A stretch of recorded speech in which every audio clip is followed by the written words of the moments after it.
Our next speaker is Taeyoon from Purdue University, who's going to be talking about a little bit of a different topic on some micromechanical modeling of white blood cell migration.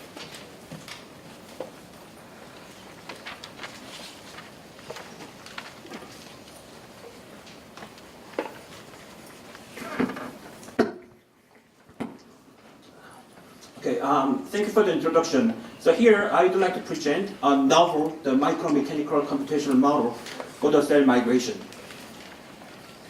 So many types of eukaryote cells can migrate on the two-dimensional surface or within the three-dimensional matrix. And the cell migration plays a significant role in the various biological processes, such as wound healing, or the cancer metastasis, or the embryonic development. Therefore, the cell migration has been studied extensively in the numerous experimental and computational and theoretical studies. So it was found that the migration on two-dimensional surface results from the coordinated activity of the intracellular component. The cell is polarized in the response to external stimulus first. Then the cells form the lamellipodia or the filopodium protrusion, followed by the formation of the focal adhesion. Then the contractile tension drags the cell body toward the new adhesion point, and the adhesion point, all the adhesion point at the rear disappears, which leads to then migration. So as can be seen, the cell migration is intrinsically the mechanical process involved with the generation and the transmission of the mechanical force. So not surprisingly, the cell migration can be guided by the various mechanical cues. For example, the cells can sense the rigidity of the surrounding mechanical environment, just like the previous the presenter spoke about. So the cells generally have the tendency to migrate toward or to stay within the stiffer region, as shown in this example. And this tendency is called neurotaxis. And in addition, many experiments have demonstrated cell migration can be guided by the geometry of the surrounding environment. For example, that many experiments have shown that cell migration can be directed by the patterns on the substrate or the alignment of the collagen fibers. For example, this experiment showed that these cells move mostly in the horizontal direction because of the horizontally oriented striped patterns. So if there are many cells, and the cells show the very interesting collective behavior, which cannot be explained merely by the collection of the individual migration. For example, the epithelial or the endothelial the cells, which form the confluent layer with strong cell-cell adhesion, tend to slowly migrate together, led by a few reader cells. But by contrast, the cells with weak cell-cell adhesion, like a fibroblast, shows the collective migratory pattern facilitated by the collision between them, which is called contact inhibition locomotion. But most of the previous experiments in the past used the cover slip or the gels much stiffer than the real tissues. But the recent experiments have shown that the extracellular matrix is soft enough to be contracted significantly by the migrating cells. And such large contraction can highly affect the migratory pattern. For example, my collaborator and his postdoc shows that the fibroblast on the collagen matrix shows a very distinct migratory pattern depending on the matrix, the stiffness. On the soft matrix, the severe compaction occurs first, and a few cells escape the population and migrate much faster than the other cells, which is hard to see a little bit here. But on the stiffer collagen matrix or on the cover slip, the cells tend to migrate all together with a minimal initial compaction. So these cell migration have been studied by the various computational models. And those models have provided insight into the understanding of the mechanism of cell migration. And the models range from very detailed one for the single cell migration to the highly coarse-grained one for the collective migration. But there are few computational models which can simulate both single cell and the collective migration in the rigorous manner. And most of the previous computational model also neglected the deformability of the surrounding mechanical environment. then it's not possible without the such like explicit consideration of the mechanical environment. It is not possible to investigate the effect of the large deformation of the environment or the effect of the mechanical communication between cells. So to overcome this limitation, we aim to develop a micromechanical computational model which can simulate both single cell and the collective migration on the deformable substrate. So let me briefly explain about the computational model. So each migrating cell is simplified into the front and the rear, the center point, connected by the viscoelastic spring to reflect the viscoelastic and the polarized body of the migrating cells. And if the center point in the different cells are close enough, then the viscous drag force is exerted between those center points. And the substrate is simplified into the triangulated mesh. And if necessary, some of the chains are eliminated to reflect the characteristic of the polymeric structure of the extracellular matrix. And between this substrate node, we apply the viscoelastic force.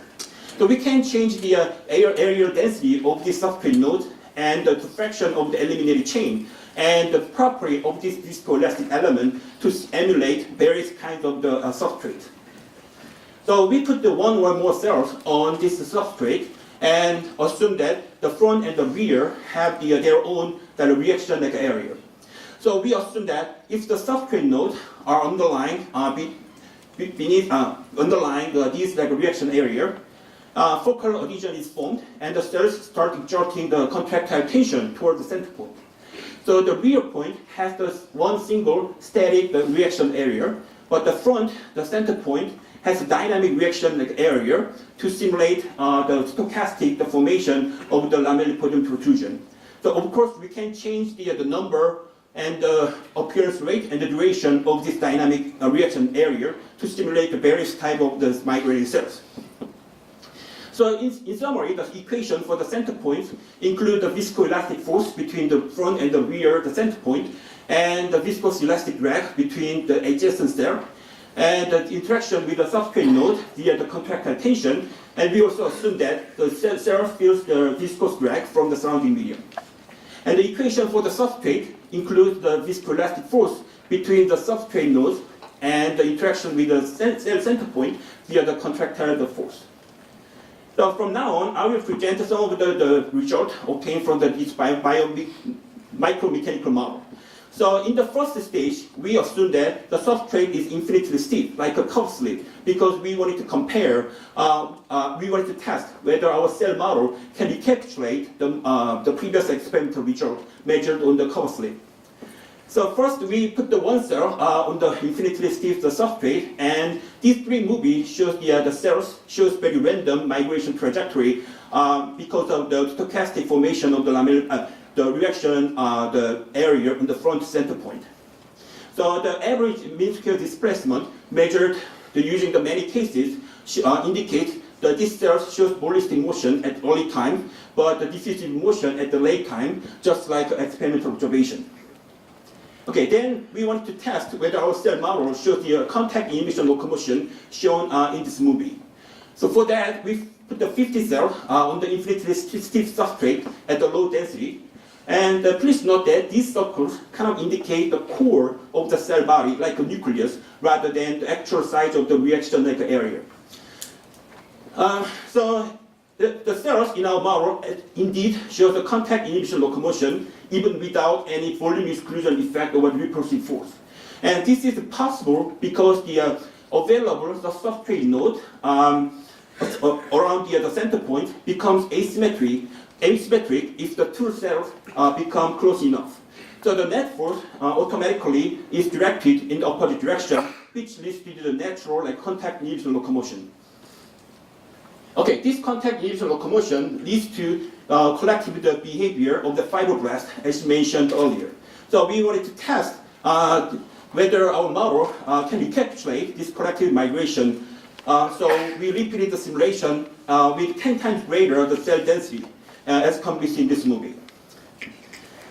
So indeed, this simulation actually reproduced most of the previous experimental measurement, such as the trajectory of the individual cell compared to the experiment, and probably the distribution of the migration speed which is very similar to the experiment. So all of these experimental results, demonstrate our cell model can reproduce most of the previous experimental observations. So we move on to the second stage, where we change infinitely stiff substrate to the soft, deformable substrate. Okay, first we tested whether our model can show the neurotaxis. So we put one cell and impose two different stiffness with a sharp transition at this interface. So as can be seen, the cells change its direction after passing the interface. So this cell actually try to apply the same amount of contractile tension on the surrounding the substrate nodes. But the stiffer region actually is better to support those tension. So the net force becomes the net force is directed toward the stiffer region, as shown in the color scaling. So red is the greater force, and the blue is the smaller force. So which leads to the neurotaxis without any phenomenological assumption. Okay, so then we tested whether our model can reproduce the experimental result of our collaborator, where the initial compaction occur followed by individual migration. So we simulated very similar computational conditions, and actually we observed very similar kind of the individual migration after compaction. And we found that the initial compaction makes the region without the cell much stiffer by straining the region. And some of the cells detect the locally stiffer region and the migrate following the stiffer region, which leads to the individual migration rather than the simultaneous migration. Okay, and the recent experiment showed that the cells on the soft collagen matrix can show the clustering behavior, as you can see. So we observe very similar kind of the tendency on the soft substrate as shown in this movie. And this clustering actually is found to originate from the mechanical communication between cells, as you can see. So in the summary, we developed the rigorous micromechanical computational model, which can simulate both single cell and the collective cell migration on the substrate with the various properties. And this model succeeds to recapitulate most of the previous experimental results without any phenomenological assumption. So although we focused on presentation of the capability of our model today, we are currently investigating the many kind of the problems using this model. So we plan to extend this model for the simulation of the 2D migration of the epithelial or endothelial cells by adding attractive force between the cell center points.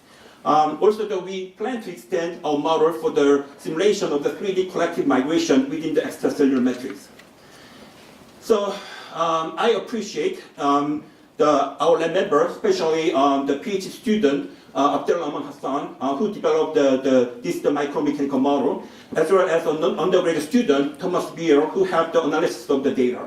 And I also appreciate our collaborator, especially Professor Bong-Soo Han, who provided the experimental the result, as well as funding source. Thank you very much.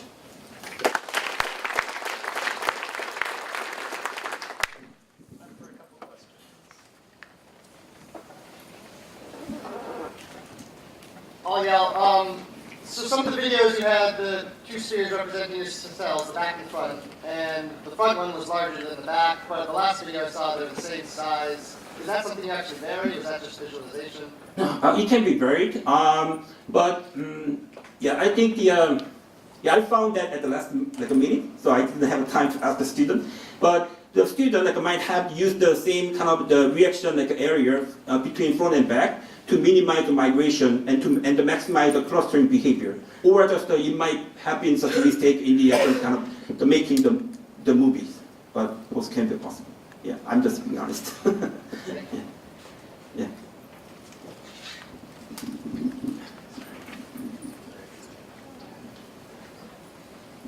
So one thing you mentioned early in your talk was that cells will transition from ballistic at short timescales to diffusive at long timescales.